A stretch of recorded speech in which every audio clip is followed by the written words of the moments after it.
بسم اللہ الرحمن الرحیم۔ محترم ناظرین السلام علیکم۔ میں آج اس ویڈیو میں حضرت خضر علیہ السلام کا واقعہ بیان کروں گی۔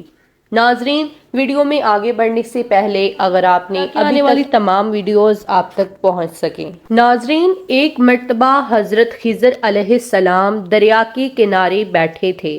اتنے میں کسی سائل نے آ کر ان سے سوال کیا کہ میں آپ سے اللہ کے واسطے سوال کرتا ہوں، مجھے عنایت فرمائیے۔ یہ سن کر حضرت خضر علیہ السلام پر بے ہوشی طاری ہو گئی۔ جب کچھ ہوش ہوا تو فرمانے لگے، بھائی، میں تو صرف اپنی جان اور مال کا مالک ہوں۔ تم نے مجھ سے اللہ کے واسطے سوال کیا ہے، لہٰذا میں اپنی جان اور ذات تمہارے حوالے کرتا ہوں۔ تم جس طرح چاہو اس کو استعمال میں لاؤ، بازار میں فروخت کر کے اس کی قیمت سے فائدہ اٹھاؤ۔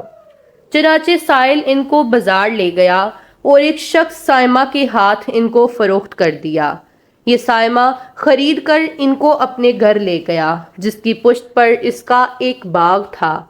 چنانچہ سائمہ نے حضرت خضر علیہ السلام کو ایک کدال دے کر کہا کہ سامنے والا پہاڑ جو 3 مربع میل رقبے میں واقع تھا، اس کی مٹی کاٹ کاٹ کر باغ میں ڈال دو۔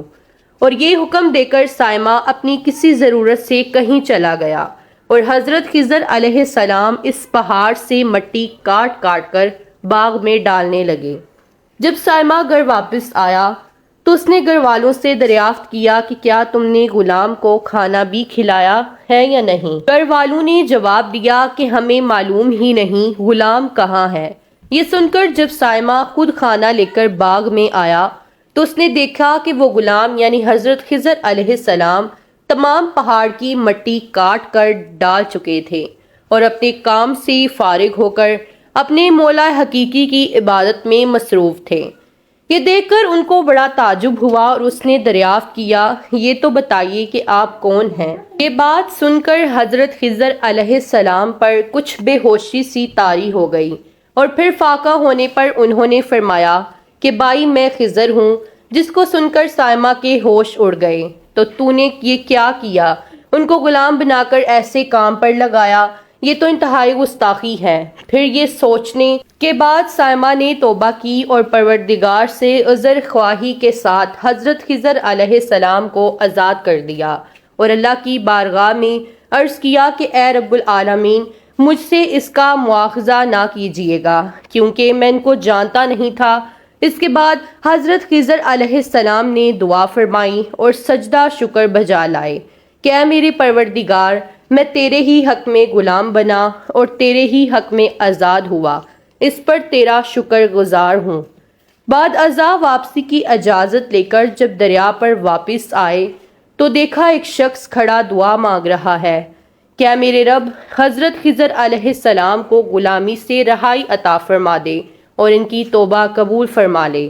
حضرت خضر علیہ السلام نے یہ دیکھ کر اس شخص سے دریافت کیا کہ آخر تو کون ہے؟